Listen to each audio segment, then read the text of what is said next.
The Madman! A new set of Rise of Shadows cards has just been revealed, starting with Priest's Scheme, Lazul Scheme, 0 mana, reduce the attack of an enemy minion by 1 until your next turn. Upgrades each turn, like all the schemes.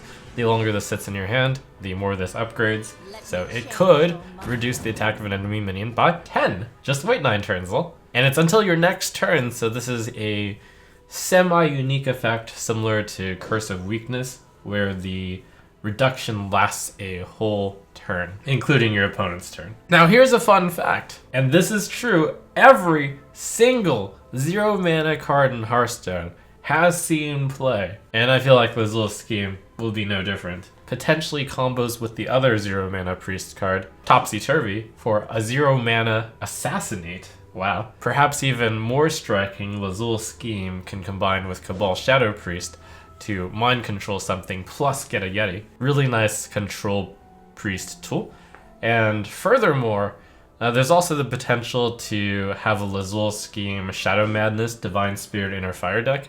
That combo only takes 9 mana and could kill your opponent in 1 turn as long as they play a minion with, let's see, what is the number? 8 health or more. Throw in a Power Word Shield in there and then 6 health or more and you're good. And of course, being 0 mana, gotta look out for it with jnZaneHD. Priest might get enough of a critical mass of 0 mana cards that you can really start considering a Miracle Priest. We've got the Hunter Legendary, Oblivitron, 6 mana, 3/4 mech, Death Rattle, summon a mech from your hand and trigger its Death Rattle. The only cards this can trigger that would be interesting would be Spider Bomb and Mechanical Whelp. And in both cases, you're also playing without Play Dead and Terrascale Stalker anymore.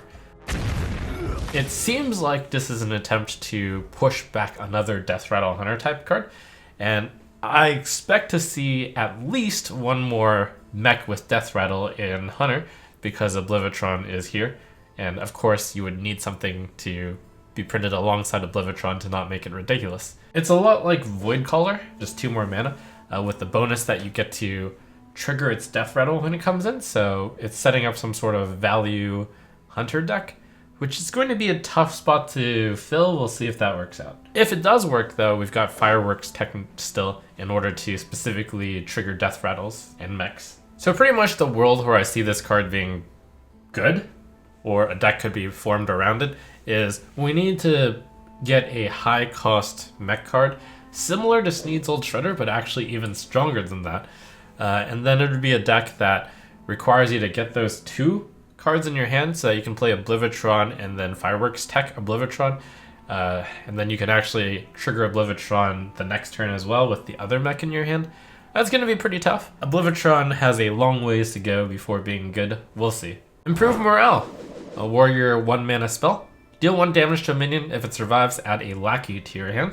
Really interesting cantrip type card, which replaces itself with a similar power card. People have likened it to Firefly a bit. Here's where it's a bit different than the Firefly. It's reactive. You can't just play Improve Morale on turn 1. And that makes it quite a lot worse than Firefly, of course. And then it's also different than Firefly in that the front part is worse than Firefly, but the back part is better than Firefly. The better comparison is actually Blood to Ichor. Blood to Ichor saw a decent amount of play. Never in control decks, worth noting, but in tempo decks, yes. And I feel like it's the same case with Improved Morale. Improved Morale wouldn't really fit a control deck because they don't have enough room to fit in this kind of filler useful card. Because that is what it is. It's a tempo card. The Lackey is good value, but when your game plan is to go 20 turns in, the Lackey and the 1 damage is really inconsequential. So then we evaluate whether or not this is good in tempo. Would you rather have a Lackey in your hand, or would you rather have a 2/2 in play?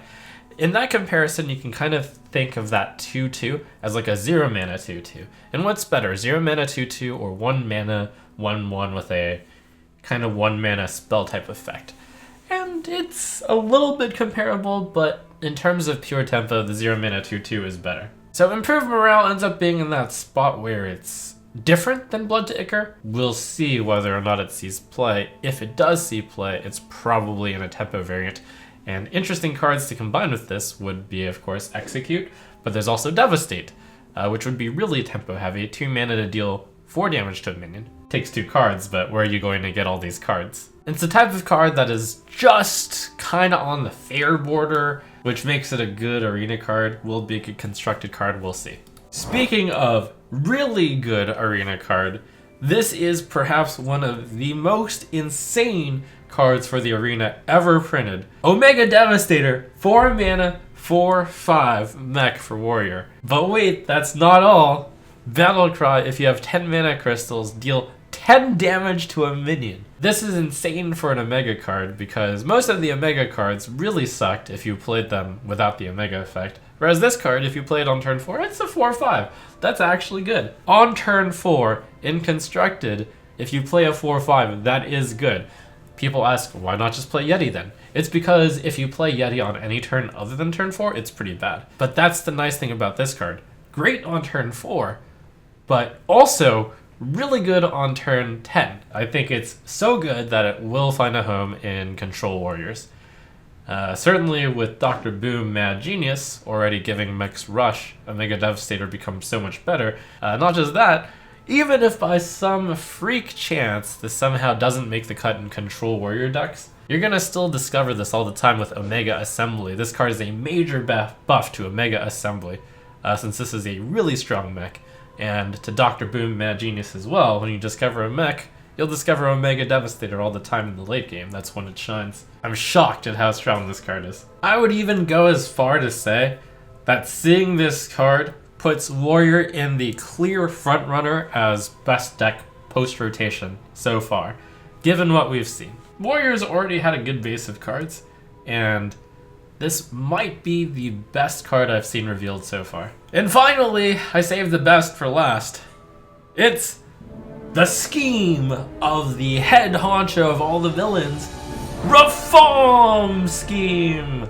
3 mana, summon 1/1 imp, upgrades each turn. If you top deck the card, it's really, really bad, much like all the schemes. But it's okay, you can just wait 4 turns? 3 mana to summon like 4 1/1 imps or 5 1/1 imps. That's about the power level that it would need to be in order to be run and constructed, I would say.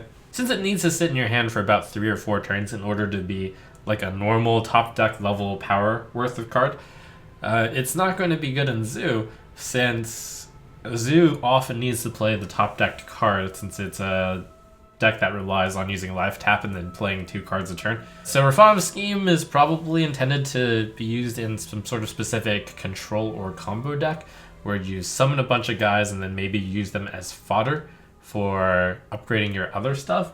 I don't quite know where that is yet, what deck that's in, but presumably for them to print Reform Scheme at a whopping mana cost of 3, it's planned.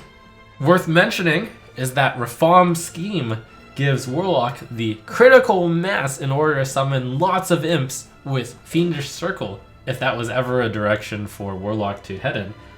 Maybe there is some card that will buff a lot of demons, and then all of this will make sense. Or maybe Reform Scheme the whole time was just to play a really bad deck, because when you play Reform Scheme at least becomes a random legendary. I can't pronounce things. This card is really bewildering.